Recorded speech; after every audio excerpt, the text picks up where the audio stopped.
Bueno, aquí estamos en vuelta y vuelta, y la primera vuelta de 2021, para la cual contamos con un invitado de lujo, con Luciano Román. Así que, Rodri, te saludo primero a vos ¿Qué para tal? dar ¿Cómo estáis? inicio a este puntapié y a este 2021 a todo vapor.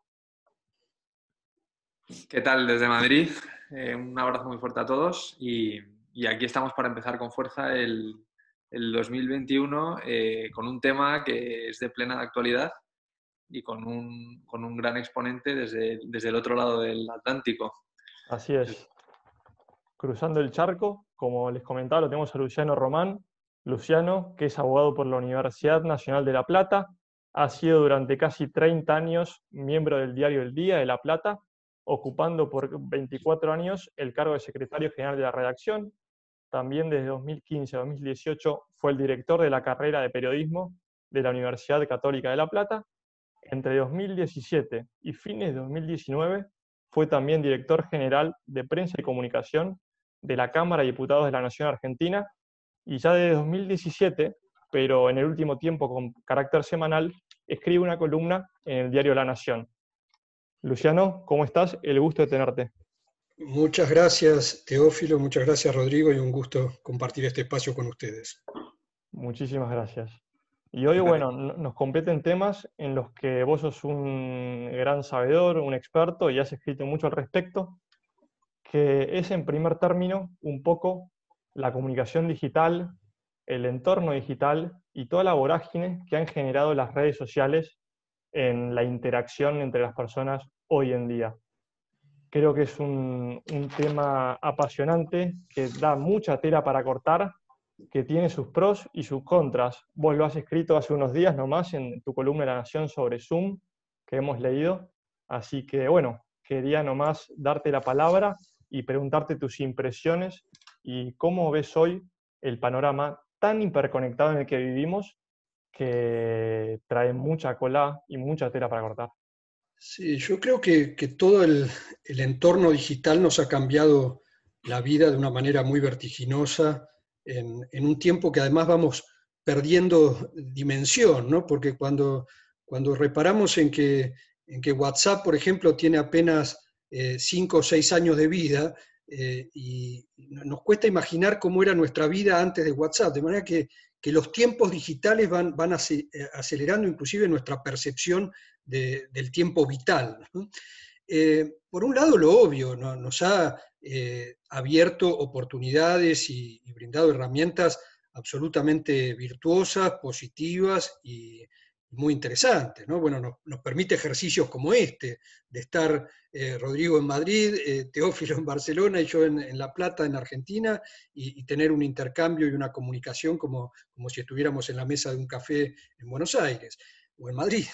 Y esto sin duda es una ventana y una posibilidad que nos enriquece, que si sabemos utilizarla nos ofrece una alternativa de enorme valor. Pero también es cierto que la digitalización nos plantea un desafío complejo en todos los órdenes, ¿no? ¿Cómo hacer para que esté verdaderamente a nuestro servicio y no convertirnos nosotros en esclavos de las herramientas y de las limitaciones de las herramientas digitales? Es uno de los desafíos. ¿Cómo hacer para que el debate público, cada vez más instalado a través de las redes sociales, sea un debate que se enriquezca por esa vía y no que se empobrezca? Y en este sentido yo creo que tenemos algunas señales inquietantes y preocupantes porque lejos de haber mejorado la calidad del debate, en algunas sociedades parece estar empobreciendo y dotando de mayor agresividad, de mayor hostilidad el debate a través de las redes. Y me parece que ahí tenemos una señal de alarma a la que tenemos que prestarle una especial atención, sobre todo quienes estamos en la generación intermedia y podemos jugar un rol de articuladores, digamos, ¿no? Habrá que ver entre los jóvenes, entre los chicos, que son nativos digitales, cómo van procesando esta incorporación al debate a través de las redes, cuando no lo han conocido por ninguna otra vía, ¿no? Pensemos en que hay generaciones que no conocen una comunicación que no sea la comunicación digital, ¿no? Entonces, me parece que ahí hay un rol que tenemos que asumir nosotros, quienes podemos cabalgar un poco entre lo que fue el mundo predigital, este mundo digital y las transformaciones que aceleradamente se van produciendo. Pero me parece que a lo que tenemos que estar muy atentos es al debate sobre estas cosas, ¿no? a que la digitalización no nos lleve puesto, no nos atropelle, sino que podamos nosotros darle un cauce, darle un tono, darle un ritmo, y esto me parece que es un debate público que vale la pena dar. Y vale la pena dar en el ecosistema digital y fuera de él también, ¿no? Vale la pena darlo en los ámbitos académicos, vale la pena darlo en los medios de comunicación, en los ámbitos familiares, ¿no? Me parece que hay una conversación sobre estos temas a la que debemos darle un espacio protagónico. Yo, para redondear una primera idea, lo que veo, y darle a Rodrigo, que creo que tiene una visión muy interesante sobre esto, veo una señal de alarma en el componente de agresividad que está íntimamente vinculado al protagonismo del anonimato a través de las redes, ¿no? En las redes se ha impuesto el código del anonimato, sobre todo en Twitter fundamentalmente, y esto juega en contra de la calidad del debate y juega a favor de cierta hostilidad, de cierta agresividad que se traduce en el repliegue de voces autorizadas. Y en el tránsito del tiempo, lo que vemos es esto, de que después de algún periodo de entusiasmo, de algún periodo experimental, muchos académicos, muchos dirigentes, muchos actores institucionales están replegándose y retirándose de las redes por no exponerse a un código demasiado salvaje que parece estar imponiendo el tono y el ritmo de las redes. Me parece que ahí tenemos una gran preocupación a la que prestarle atención. Sí, yo te quería comentar sobre lo que estabas hablando antes de que no solo prestar atención a la comunicación digital, porque yo creo que todo lo que sucede en el mundo digital ha permeado ya a todos los niveles en nuestra vida, ¿no?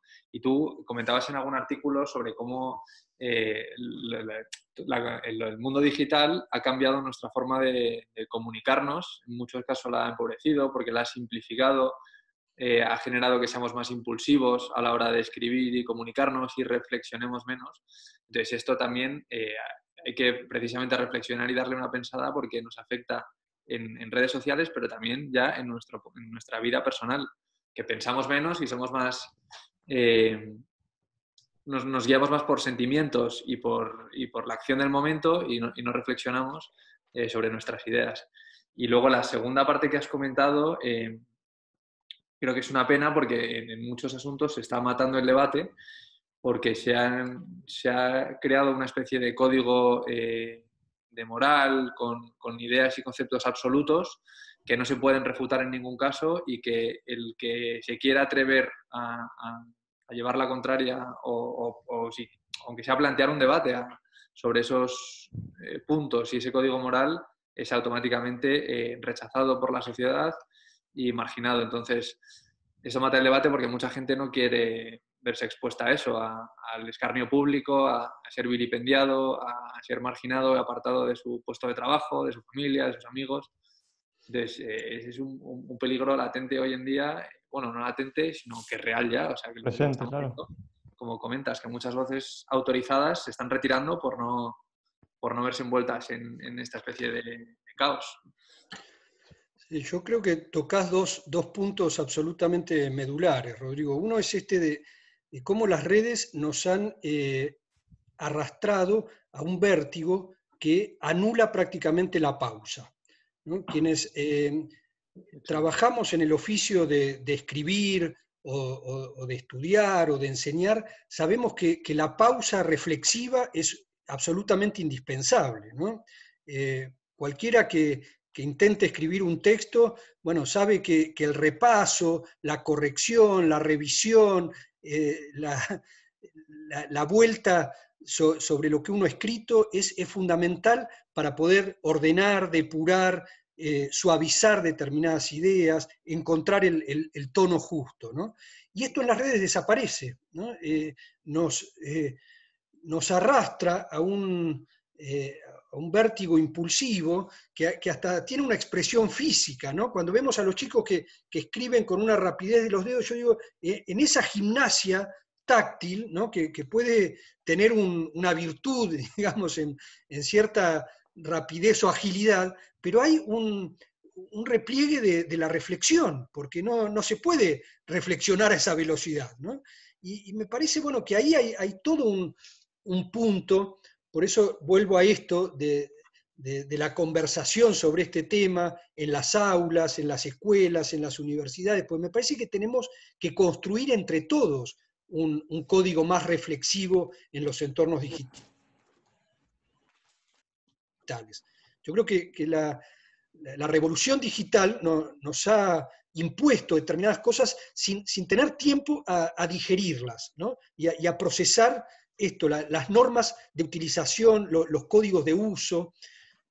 Bueno, el Zoom es un ejemplo. Yo escribí esta semana sobre eso porque claro, el Zoom irrumpió súbitamente. Hoy hablamos del Zoom como una cosa cotidiana, natural. La verdad es que hace 10 meses yo no había escuchado nunca hablar del Zoom. Era una herramienta, en todo caso, muy, muy selecta en grupos especializados. Pero bueno, súbitamente se incorporó a nuestra vida cotidiana. Y ha sido formidable, porque, bueno, como decíamos, nos da una posibilidad como esta y muchísimas otras. Bueno, en el medio de la pandemia, de las restricciones enormes que han tenido que adoptarse en casi todos los países, el Zoom nos ha permitido sostener espacios de encuentro, espacios de enseñanza y de aprendizaje. Bueno, en fin, las virtudes son muy, muy obvias y muy evidentes. Ahora, también nos impone limitaciones. También nos priva de la experiencia del contacto personal, también nos priva de cierta espontaneidad, también nos encasilla en este formato de rostros encajonados. Bueno, y esto entonces obliga como a un replanteo y al encuentro de un equilibrio. Ahora, claro, la cosa fue tan rápida que no tuvimos tiempo de reflexionar mucho sobre eso. Nos sumergimos en Zoom y nos dejamos llevar. Pero bueno, en algún punto tenemos que poner una pausa y decir, bueno, a ver, ¿para qué cosas es útil y para cuáles no? ¿Para qué cosas nos puede mejorar la vida y en cuáles nos puede generar, al revés, disminuciones y perjuicios inclusive? Bueno, me parece que sobre ese debate tenemos que trabajar en todas las herramientas digitales y tenemos que trabajar mucho intergeneracionalmente, porque en esto la sensibilidad con la que nos sumergimos en la tecnología es muy distinta según la generación a la que pertenecemos, ¿no? Si bien nos une de alguna manera la tecnología, y esto también lo hemos visto en este contexto de la pandemia, bueno, las personas mayores han encontrado también un salvavidas en herramientas como esta, y una forma de conexión, y de puente entre los jóvenes y los mayores. Bueno, pero está claro que no es la misma relación de la tecnología de la generación de nuestros padres, de la nuestra y de la de nuestros hijos, y mucho menos de los chicos que hoy están haciendo sus primeras incursiones en la lectura, en la escritura y en la comunicación a través de los dispositivos tecnológicos. Entonces, me parece que es fundamental también poner un acento en esto del diálogo intergeneracional sobre la comunicación digital. Totalmente, Luciano, separar un poco la paja del trigo. Nosotros hoy en día estamos ante una sobreabundancia de información, pero también ante una sobreabundancia de herramientas de comunicación, que son muchas, que quitan eso lo que vos decías en tu artículo sobre Zoom, un poco la interacción personal, lo valioso del café entre clase y clase, el almuerzo entre colegas de trabajo o mismo entre profesionales, que son todas cosas que enriquecen un poco el debate, que nos permiten acercar posiciones, conversar e interactuar de una manera que Zoom te la quita, porque es más frío, porque es mucho más estanco, como vos decías, tenemos una reunión de 7 a 8 y así se termina, dificulta el involucramiento mucho más fuerte y convencido, sustancial. Entonces, claro, es difícil. Y también me gustaría que mencionaste hace un rato sobre las dos vertientes que estaban hablando ustedes en comunicación. Por un lado, la agresividad que hay, que mucha gente simula una falsa valentía escondiéndose en el anonimato, por lo tanto no es más que un cobarde que se oculta ante una identidad falsa, y también la degradación que el lenguaje produce en esta interacción constante por vía digital. Vos lo decías muy claramente en uno de tus artículos que no hay que confundir lo conciso con la deformación del lenguaje. Hoy en día ser breve no significa tener que escribir mal, tener que escribir con emoticones, porque eso lo único que hace es retrotraernos muchísimos años, hasta la época en la que nos comunicábamos con signos casi. ¿Por qué? Porque hoy existe el SEO, el famoso SEO, que nos dice que no debemos de escribir con voz pasiva, que dice que tenemos que tener una oración de máximo 25 palabras. Todas cosas que le quitan a cada articulista, a cada escritor, su sello, su estilo personal, y atentan a fin de cuentas contra el enriquecimiento del lenguaje. Seguro, sí, sí, sí. Es que paradójicamente, perdona, Luciano, una cosa muy breve sobre lo que comenta Teo, que paradójicamente esta sobreabundancia de información a lo que nos ha llevado es a quedarnos simplemente con los titulares, a no leer noticias enteras o si nos lleva más de 10 minutos descartarlas, a escribir en 260 caracteres, a simplificar el lenguaje al máximo y eso mata la reflexión y la elaboración del lenguaje que nos lleva hacia la mejor comprensión del mundo, ¿no? Entonces, como el lenguaje se simplifica, tenemos un horizonte muy limitado y se va achicando el espacio de nuestro entendimiento. Vamos empobreciendo el lenguaje. En las nuevas generaciones se va abandonando el ejercicio de la escritura en cursiva, el ejercicio de la escritura manual, que yo no soy un especialista en ese tema, pero cualquiera te dice que ese ejercicio es fundamental para el desarrollo de determinadas aptitudes motrices e intelectuales, porque en el ejercicio de la escritura manual uno desarrolla determinado ritmo de reflexión, un poco lo que decíamos hoy. La escritura manual tiene el ritmo de la pausa, ¿no? Que no tiene el... Entonces, por supuesto que la convivencia del teclado con la escritura cursiva es posible y es muy sana, pero cuando se rompe la convivencia y la cosa decanta exclusivamente hacia el teclado, me parece que hay una pérdida a la que también debemos prestarle atención. Yo, para no olvidarnos, incorporaría otro elemento que me parece que es especialmente inquietante, que es cómo la comunicación o la interacción digital nos condena en muchos casos a lo que los expertos llaman la cámara de eco, ¿no? Nos metemos en ambientes en los que cada vez quedamos menos expuestos a ideas distintas a las nuestras, a perspectivas y opiniones diferentes, y nos metemos en microclimas en los que también nuestra capacidad de entendimiento, de debate, de confrontación de ideas se va limitando y empobreciendo mucho. Y este es otro de los grandes temas de la comunicación digital, ¿no? De la mano de los algoritmos que hacen que además nos seleccionen y nos parcialicen los contenidos.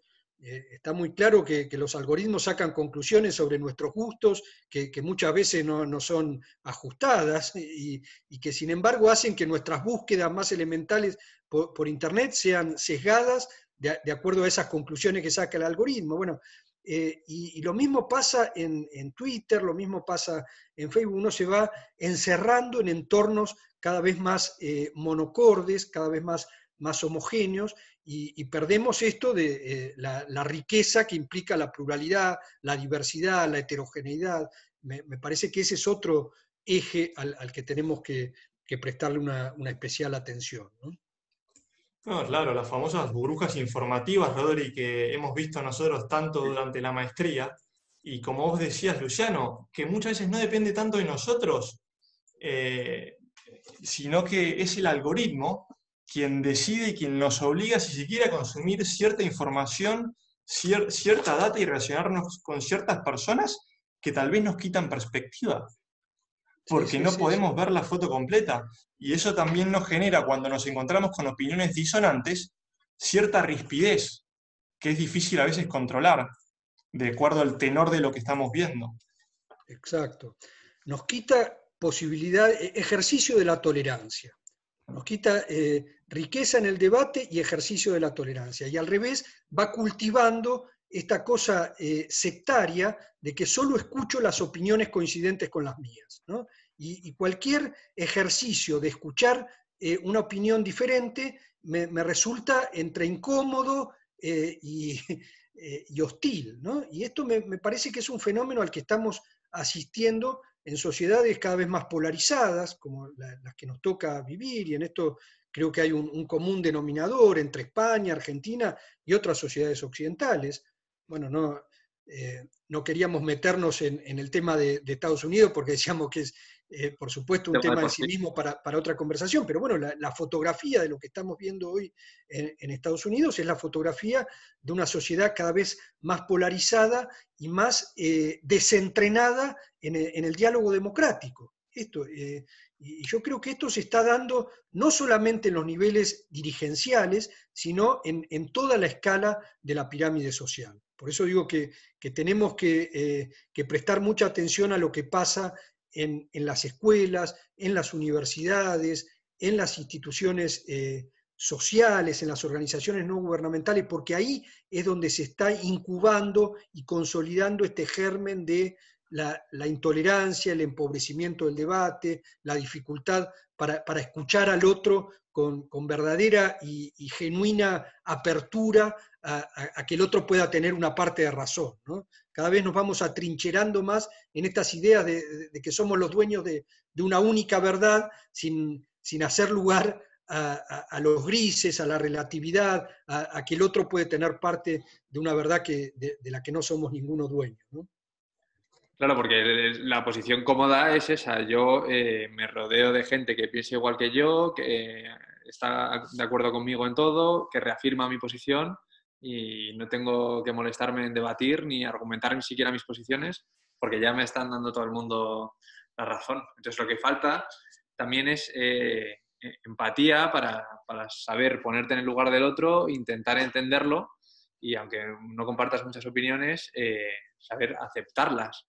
Y precisamente lo que comentas del problema desde muchas universidades y desde muchos foros civiles y culturales es que se está matando ese debate porque lo que se hace es deslegitimar a la opción contraria. O sea, que mis ideas son absolutas, son la verdad absoluta y cualquiera que me lleve la contraria es un malvado, ¿no? Es el mal absoluto y no tiene que tener cabida su opinión en una sociedad moderna y lo que quieras, ¿no?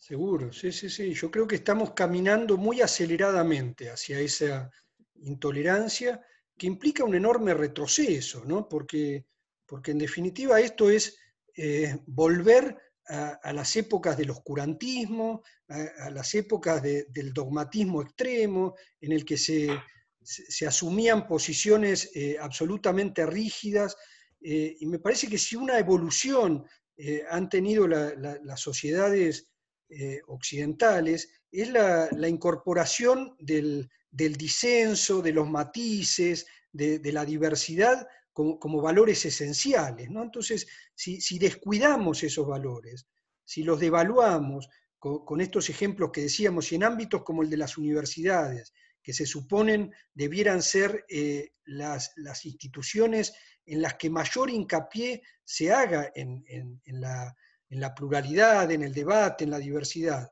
se repliegan hacia un discurso único, hacia un tono monocorde en el que se expulsan las disidencias. Bueno, me parece que lo que se está haciendo es retroceder a las épocas más primitivas de la humanidad, ¿no?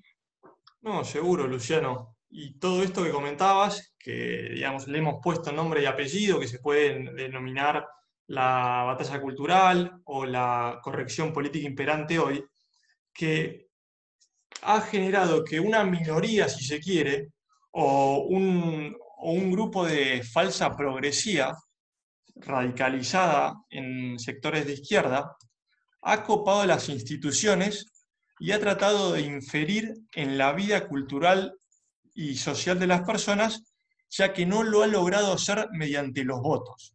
Entonces, hace ya varias décadas que se ha replegado y ya, como vos decías, ha encontrado su lugar, su nicho para germinar en instituciones universitarias, principalmente en Estados Unidos, y de allí, siguiendo punto por punto lo que decía Gramsci en sus cuadernos desde la cárcel, cuando Mussolini lo encarcela, que es cooptar las instituciones culturales y desde allí cooptar a la sociedad, manejar la agenda pública e imponer nosotros la narrativa. Y los sectores, si se quiere, más pasivos, que es el grueso de la sociedad, o ubicados más a la derecha, con cierto acomplejamiento de la verdad, han tardado mucho en reaccionar. Sí, sí, sí. Yo creo que esto efectivamente es un rasgo distintivo de esta época. Está de la mano de lo que decíamos al principio, muy potenciado por las redes, y se ha producido en muchas sociedades una cooptación de instituciones, ya digo, por parte de este pensamiento hegemónico que por supuesto puede tener posiciones que se puedan compartir en algunos puntos, que se puedan discutir en otros. O sea, lo que se trata no es de combatir un hegemonismo con otro, ¿no? Sino esto de hacer lugar a la relatividad de las ideas, ¿no? y a la relatividad de las cosas, Los no así matices, como de comentaba. principios, no así de principios y valores que sí debieran tener como una firmeza y una fijeza que no discutamos. Uno debería ser de la libertad de expresión, ¿no? y de la libertad de debate. Ahí sí es donde no podemos transigir. En eso la libertad no admite, pero dentro de ese marco de libertad sí debemos hacer lugar a los matices, a la riqueza del pluralismo, de la diversidad. Cuando matamos esto, matamos la esencia de las sociedades democráticas, ¿no? Y me parece que estamos muy en esa cornisa. Y frente a esto que vos señalás, Teófilo, como la batalla cultural, me parece que es fundamental que tratemos en distintos ámbitos, en los que nos toca, bueno, desde los medios de comunicación, pero también desde la cátedra, en el ámbito familiar, en nuestras relaciones sociales. Cultivar estas semillas me parece que es fundamental. Quizás suene un poco voluntarista, pero me parece que ahí hay como una salida, en que no nos callemos, en que no nos repleguemos, porque si no es dejar como el campo libre para que esas minorías ruidosas impongan su verdad como discurso único, ¿no? Exactamente, es lo que comentaba Teo. Yo creo que lo hemos visto porque la pasividad y la inactividad durante tantos años nos ha llevado a este punto, ¿no? Y yo creo que un tema interesante en este asunto es, bueno, me gusta mucho un término que utilizas, Luciano, que se llama la militancia hipersensible, ¿no? Que hoy en día la gente tiene la piel tan fina que no acepta ningún tipo de crítica y lo que quiere es prohibir cualquier tipo de crítica hacia su persona, ¿no? Hace poco leía un término que utilizaban en Inglaterra, que era la Green Ink Brigade, que se refería a la gente que antes de Internet enviaba cartas y quejas a los periódicos y a las revistas con temas absurdos y que lo escribían precisamente en letra verde porque para ellos llamaba la atención, ¿no? Entonces, a esta gente que antes no se le tomaba en serio y no se le hacía caso, hoy son los que dirigen los debates y meter en las salas de redacción de los periódicos, las redacciones de los periódicos y en las agendas de los grandes directivos las quejas de esta gente es lo que está volviendo al mundo loco, yo creo, porque hay una sensibilización tan fuerte y todo el mundo se puede sentir tan ofendido por cualquier cosa que lo que hablábamos antes, se cancela el debate porque no se puede hablar de nada ya, prácticamente. Rodrigo, y yo creo que también hay un componente que se une a esta hipersensibilidad, que es el de la soberbia, ¿no? Hay en estas minorías o élites intelectuales una arrogancia en creer que ese código es el único posible. Mencionábamos en la charla previa el caso de del jugador uruguayo de Manchester City, acusado de una expresión racista, cuando en realidad lo que utilizó fue una expresión coloquial y afectuosa que en las comunidades rioplatenses son absolutamente frecuentes. Cuando le dice a un amigo negrito, acá el término negro, negra, no tiene en muchos contextos una connotación racista, ni muchísimo menos. Es muy frecuente, por ejemplo, Teófilo, vos sos de una generación más joven, pero en las relaciones de pareja es muy frecuente que el hombre le diga negra a la mujer o la mujer le diga negra al hombre. Es un sobrenombre, un nick muy frecuente, muy cotidiano y con una connotación muy claramente afectuosa en Argentina y en Uruguay.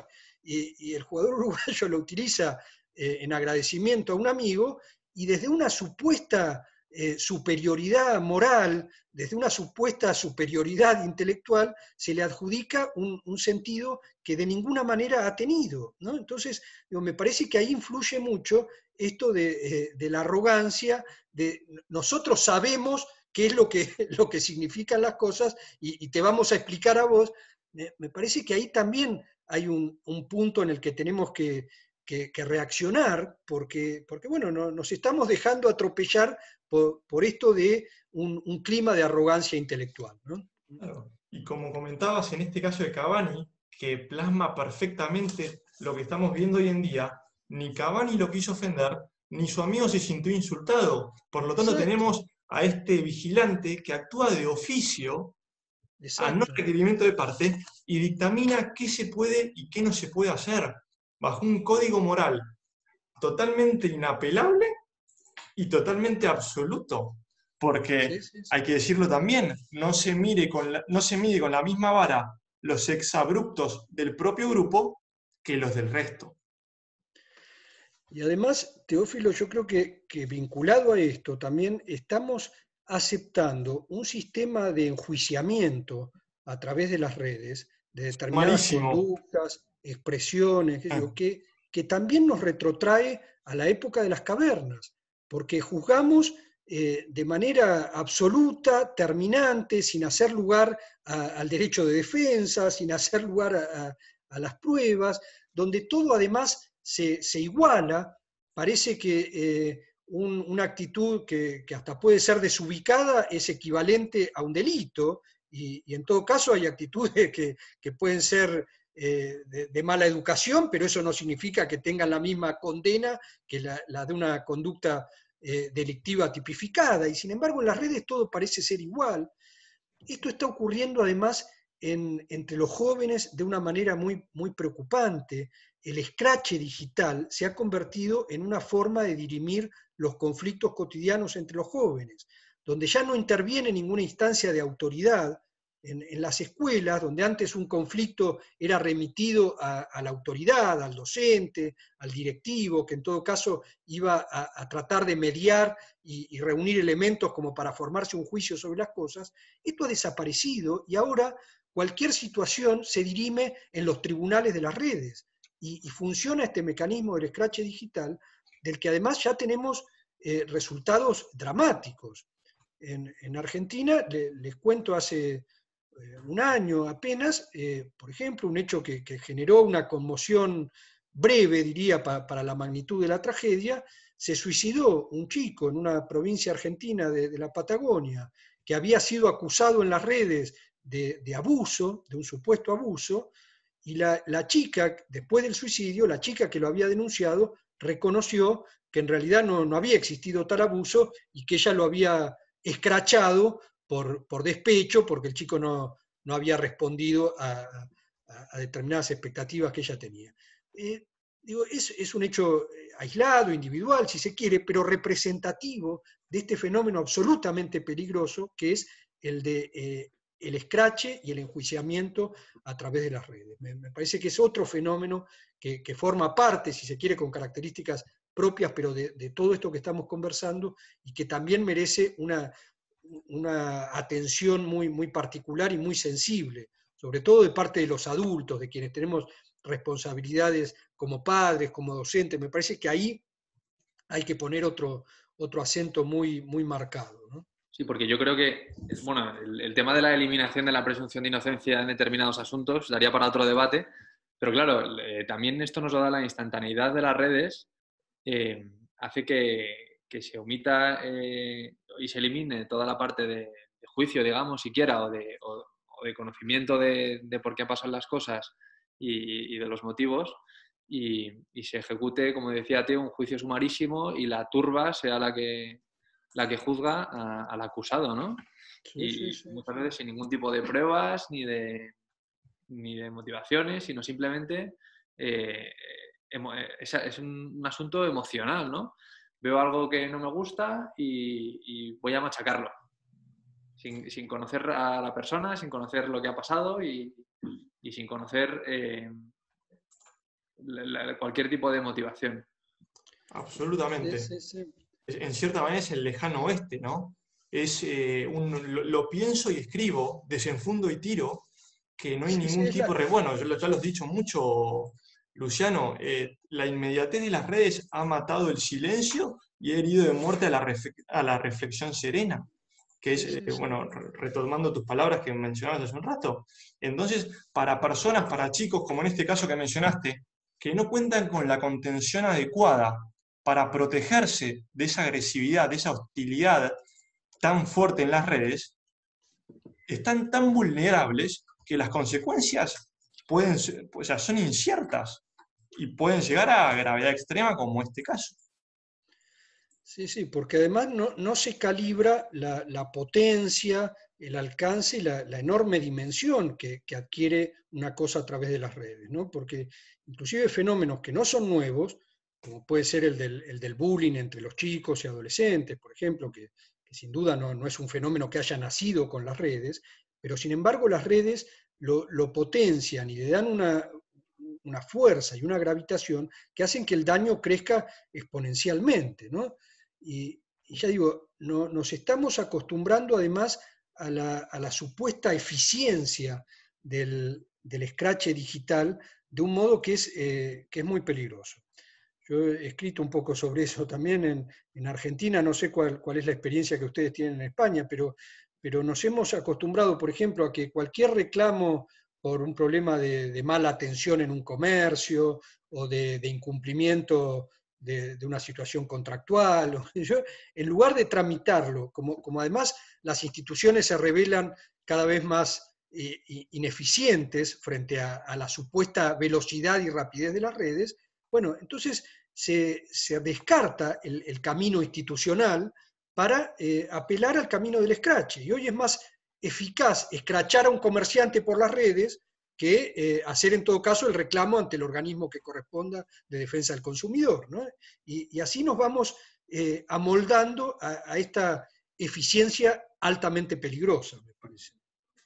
Exacto, es como una llamada al escrache a través de los medios, porque bueno, sobre lo que comentabais es que claro, al eliminarse la frontera entre la vida personal y la digital, o entre la vida real y la digital, es muy difícil que alguien salga indemne de un escrache digital porque te afecta a todos los niveles, al final, a nivel personal porque afecta a tu entorno, porque puede afectar a tu trabajo.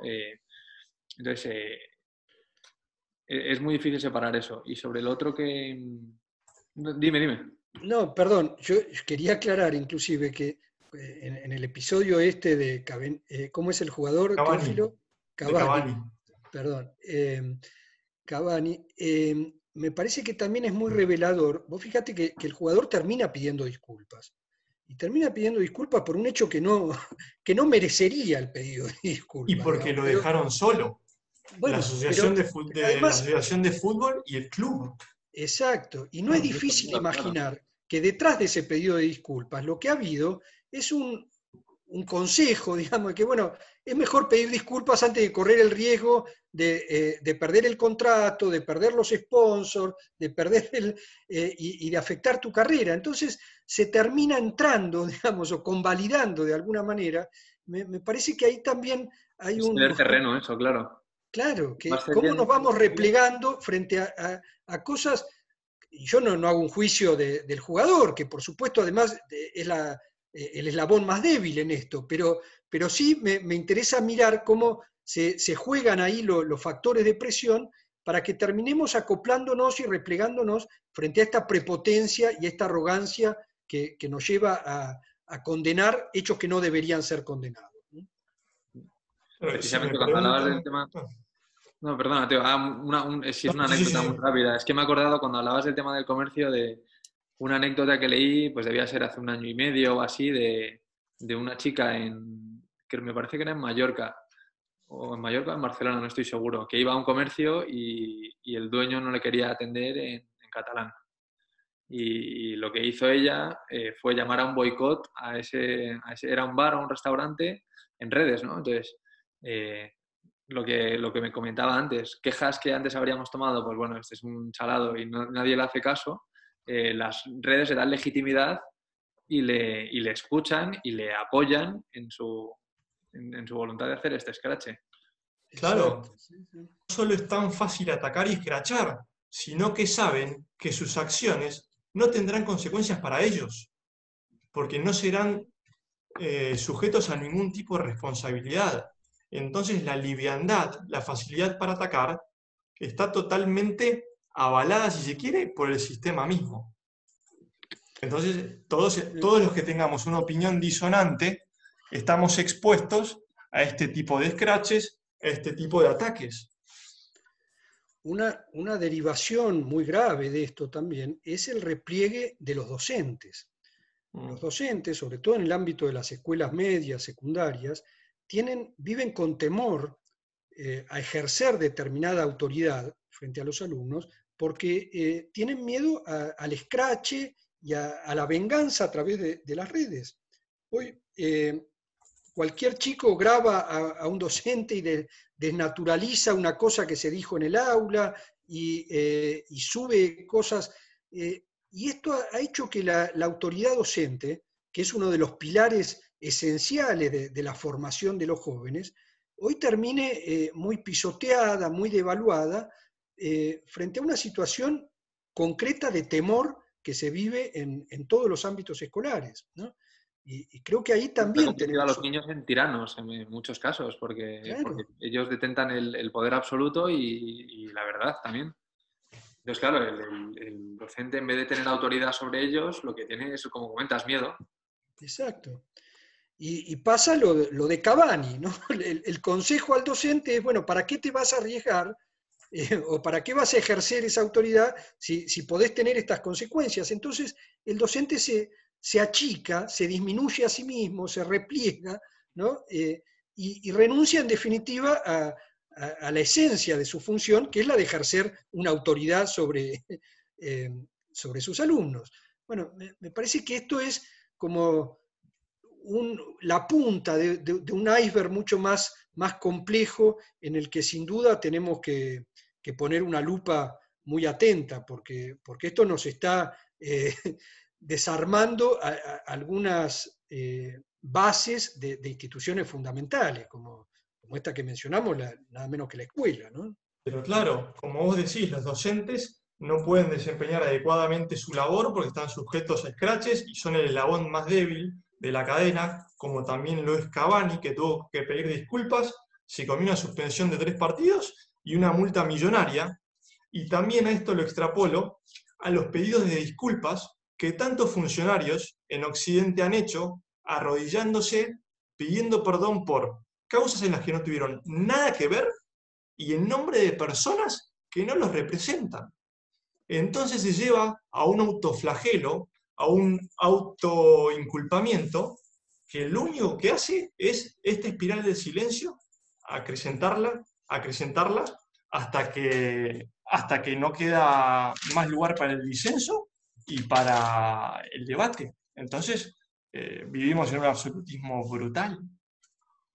Claro, en el momento en que te autoconvences de que eres malo y que tienes que pedir perdón y tu autoestima se destruye, lo único que haces es bajar la cabeza y aceptar todo lo que te digan y todo lo que te venga. Claro. Sí. Pero bueno, yo pongo un poco el acento en esto que vos decías, Teófilo, al principio, de la batalla cultural y de asumir, no por hacer alarde de ninguna valentía, pero sí asumir el compromiso de discutir estas cosas y de confrontar con estas ideas. Por supuesto que no parece fácil, porque además el pensamiento dominante, como decía Rodrigo, esto no nació anteayer, tiene antecedentes históricos que quizá puedan rastrearse en aquel mayo del 68 y quizá tenga raíces inclusive más antiguas, pero bueno, lo cierto es que aún con la dificultad, aún desde la debilidad o de las desventajas, me parece que es un debate que tenemos que dar en todos los ámbitos en los que sea posible. Lo que se ve frente a un episodio como el de Cavani, para tomarlo como paradigma de esto que estamos describiendo, es que las voces que contrarresten eso no son lo suficientemente fuertes, ¿no? Yo he visto, inclusive le he prestado alguna atención a la prensa uruguaya, a ver cómo reaccionaba frente a esto. Sí, ha habido, por supuesto, algunas voces interesantes, algunos artículos, bueno, como este que mencionabas vos, Teófilo, interesantes sin duda, pero no con la suficiente fuerza como para contrarrestar ese aluvión de una corrección política que ya digo, se impone a fuerza de soberbia y arrogancia, ¿no? Porque en este caso eso queda muy, muy claro también.